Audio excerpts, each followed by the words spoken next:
No, folks, here's the bottom line. Here's the bottom line. We're not New Jersey, where the governor's proposing a 10% income tax cut across the board. I have a friend of mine in Kansas, President Steve Morris is the president of the Kansas Senate. Kansas is all Republicans. But they're moderate Republicans versus the conservative Republicans. And now the conservative Republicans are trying to take it to moderate Republicans, and the governor, I'll call him a right-wing governor, is proposing eliminating the income tax altogether in Kansas. And of course, what it's going to do is going to decimate the environment, decimate education, decimate everything else. Maryland is a high-income state. I come from a high-income county, Culver County. Didn't always be that way, but it is at the present time. Maryland is #1 in the state in terms of wealth. Maryland is lowest in the United States in terms of poverty. I know it's hard to believe when you think of Allegheny and Somerset County and parts of Prince George's and parts of Baltimore. But the Boston Globe did a story about my district one time, about 8, 9 years ago. It says the only zip code in the whole United States where African Americans and Caucasians make the same amount of money, you know. And it's a wealthy state, low poverty, and for the 4th year in a row, we have the #1 education system in the entire United States. That did not just happen, folks. I'm the oldest of 10 kids. Went to public schools. I mean, Britt Kerwin's here. We went to a land-grant college because it was affordable. And the reason we need to continue to be affordable, we need to continue to have the best education because it's my way up the ladder, it's my mom's way up the ladder, it's my kids' way up the ladder, it's my grandkids' way up the ladder. And we have those, continue to have those opportunities available to all of us, you know. In terms of education, we are making great strides.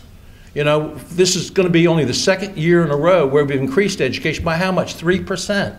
3%. We've gone from the 7th most expensive college education under Bob Ehrlich to the 27th less expensive college education. So we're making great progress in encouraging people to go on to higher education. This year it's only going to go up 3%. We have a great educational system.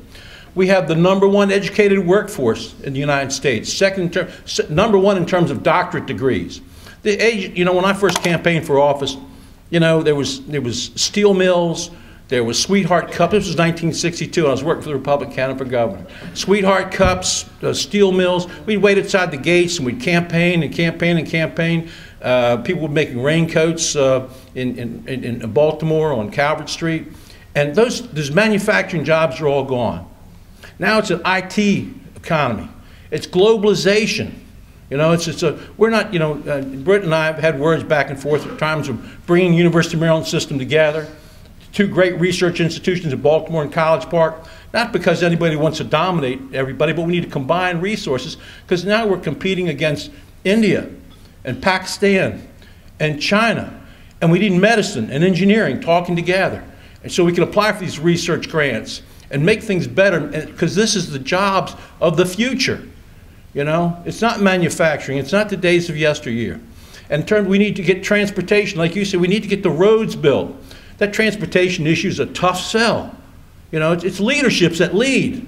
You know, and some of that money is going to come to the Eastern Shore, the Dover Bridge, and these various things. And even though they can't bring themselves to vote for it, because if you're Republican, guess what? You can't vote for a woman's right to choose under any circumstances, and you can't vote for a fee increase, or you can't vote for a tax increase, because otherwise your ass is gone in the Republican primary. Okay, it's as simple as that. And much as he'd like to vote for it, he can't vote for it because it's his own death wish, okay? That's a simple fact. So guess what? It's up to the Democrats to lead. It's up to the Democrats to end the congestion in the Washington metropolitan area. It's up to the Democrats to end the longest commute time in the Baltimore area. And how we do that, we take a Democratic majority and say, look, you guys got to lead.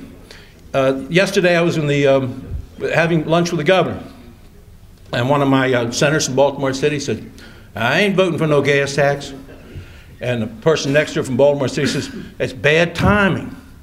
And I said, there's never good timing. There's always going to be a storm in the Gulf of Mexico. There's always going to be a war in the Middle East. There's never a good time. But it's an economic development issue. It's a quality of life issue, and you got to move ahead. So these are tough economic times. We need to move ahead. Now, in terms of the higher income wage earners, in 1992, when we had a similar situation. We did a similar situation. We raised the gas tax, shifted Social Security to the counties, and put a tax on high-income earners for 3 years, and it dropped off. In order to shift the pensions, to the counties, and they've gone up 35% in the last 5 years. It's $1 billion. You could not run a business like this. You could not run a business like this where you have $1 billion every year you got to pick up, and the costs keep going up with no funding source whatsoever. So those people responsible for this cost, the counties are going to have to pick up some of the sharing. Well, what the governor has done is by eliminating these deductions on higher income earners, and it's really not that higher income earner, although it ticks me off to no end that I'm paying 2.5 times the income tax that Romney is in terms of my rates. You know what I mean? 35 and 40%, he's paying 15%. So maybe there should be some adjustment in income tax rates. Warren Buffett pays the same thing. But what the government has done is eliminating these deductions on these higher income earners so that the counties benefit. See, the counties, if you oppose a millionaire's tax, the county gets none of that money. But so what the governor's proposed is shifting the pension so the counties pick up $239 million of the pension so we can lower the deficit, while at the same time the counties get some of the benefit that flows from the reductions in the income tax. It's going to be a tough sell. You know, some of you might read the Washington Times. The day before yesterday, the headlines of the Washington Times, biggest do-nothing Congress in the history of the United States. They passed nothing, the House, the Senate. You know, they had spent less floor time than ever in the history of the United States, and they accomplished nothing, the federal government. That's not going to be the case here in Maryland. We have a very ambitious agenda, and we're going to be dealing with some tough issues. You know, it's easy to say no, no, no, no, no. Any jackass can knock down a barn, but it takes a carpenter to build one. Senator, I'm not referring to you, but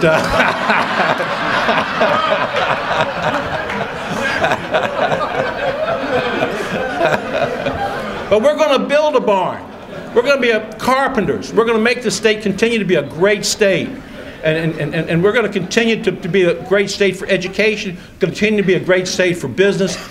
Forbes magazine ranked us 14th in terms of business. You know, we can do better, and we will do better. The governor's got an ambitious jobs agenda. Jobs, jobs, jobs, and more jobs. The reason for this gas tax is probably for jobs. We're going to sell in terms of jobs. You know, we're going to create tax credits for manufacturers, tax credits for business people who hire people. We're going to increase our bond indebtedness consolidate from 5 years to 2 years, put people on a building spree to create jobs. But it's going to be a balanced approach. Let me just tell you this. Some of you have heard this story before, but I tell it in these tough times.